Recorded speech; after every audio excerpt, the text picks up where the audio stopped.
नमस्कार. नमस्कार. माझं नाव सत्यनारायण मंत्री. मी आयुर्वेदिकचं काम करतोय. आणि तुमचं नाव काय? माझं सोलंकर जन्म शिवाजी नाव आहे. बरं, मला सांगा तुम्हाला काय त्रास होता हो? खुजली होती, असं खाज होतं, गचकरण होतं. गचकरण होतं. हा. खाज म्हणजे पूर्ण शरीराला खाज पूर्ण, होती. हा. किती दिवसानं होती? 5-6 महिन्याने होती. दवाखाना केला. हा. दवाखान्यात काय फरक पडला नाही. मग ह्यांच्याकडे आलो तर माझं आयुर्वेदिक औषध घेतलं, पण घेतलं. घेते वेळेस वडिलाला तुझ्या विश्वास बसला नव्हता. नव्हता. कारण दवाखान्यात जाऊन काही फरक पडला नाही आणि ह्या औषधानं काय फरक पडणार आणि कमी पैशात फरक पडण्याची गॅरंटी नव्हती. गॅरंटी नव्हती. पण आता आयुर्वेदिक घेतल्यामुळे काय काय फरक पडला? म्हणजे असं आता खाज नाही, काय नाही. खाजवत नाही. हा, खाज. पहिलं काय होत होतं? पहिलं सारखं खाज व्हायचं.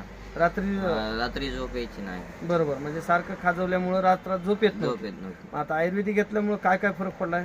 म्हणजे आता म्हणजे झोप येते आहे चांगलं, थंड, म्हणजे असं खाजवत नाही, हात जात नाही, काय नाही. खाजवत नाही म्हणजे हा. खुजली कमी झाली कमी झाली. आणि शरीरात ते जी जिथं खुजली होती तिथं चमडा सगळा निघून चालला. निघून चालू. बरं, हे आयुर्वेदिक घेतल्यामुळेच फरक पडलाय का काय म्हणायचं? नाही, तेच आयुर्वेदिक घेतल्यामुळेच फरक पडलाय, म्हणून तर डबल आलो. म्हणून तर डबल भेटायला आला. हा, भेट. बरोबर आहे. पण एवढं परेशान 5-6 महिने असताना काही औषध गोळ्या मलम घेतलं, काही फरक पडला नाही. नाही, पण आपल्या आयुर्वेदिकनं 100% फरक 100% पडला फरक. म्हणून डबल सांगायला पण आलात. आणि विशेष म्हणजे महत्वाचं, त्रास पण कमी झाला. त्रास पण कमी झाला.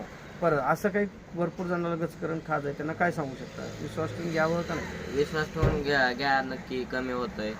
कारण तुम्हाला अनुभव आला. मला अनुभव आला. एकदम चांगलं, एकदम नंबर 1 औषध आहे. धन्यवाद.